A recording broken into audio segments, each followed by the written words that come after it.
જેતપુરના ખેડૂત ઉપવાસ આંદોલનનો મામલો, જેમાં સરકારની જાહેરાત બાદ ખેડૂતોની પણ પ્રતિક્રિયા સામે આવી છે। સંદેશ ન્યૂઝ સાથે ઉપવાસ પર બેઠેલા એ તમામ ખેડૂતોએ વાતચીત કરી, જેમાં તેઓ કહે છે કે ઉપવાસની છાવણીના આગેવાનો અભ્યાસ બાદ કોઈ નિર્ણય કરશે।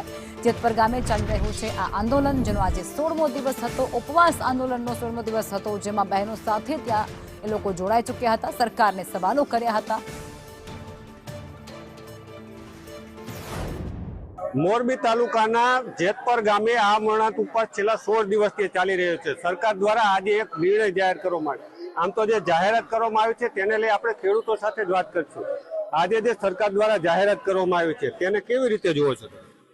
એમાં તો એવું લાગે છે મને તો કાલ નરેન્દ્ર મોદી આવે છે એના માટેનું આ કંઈક થોડુંક ઘણું લોલીપોપ જેવું આપેલું છે, હોઈ શકે છે।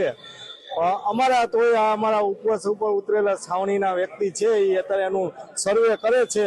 શું લોલીપોપ છે તે સાચું એ તો શું એના માટે નિર્ણય દઈ છે? કઈ રાજ્ય સરકાર દ્વારા જે જાહેરાત કરવામાં આવી છે એ ખેડૂતને આશ્વાસન આપે એવો મુદ્દો હોઈ શકે, કારણ કે જે ખેડૂતની માંગ છે ત્યાં તો 70,000 રૂપિયાનો દર મહિને વળતર આપો અથવા તો 2 કરોડ રૂપિયાની ટોટલ રકમ આપો, આ ખેડૂતની માંગ હોઈ શકે અને યોગ્ય માંગ છે।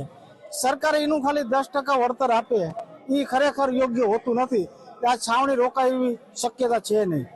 હાલ આ જે સરકાર જે જજમેન્ટ આપી રહી છે એ એક ચોકલેટના સ્વરૂપમાં સ્કીમ છે, જે રાજ્ય સરકાર દ્વારા જાહેરાત કરવામાં આવી છે। આવી જાહેરાત તો વારંવાર કરવામાં આવે છે અને આપણા વડાપ્રધાન નરેન્દ્ર મોદી સાહેબ આવી રહ્યા છે, એના માટે મને એવું લાગે છે કે એક લોલીપોપ આપવા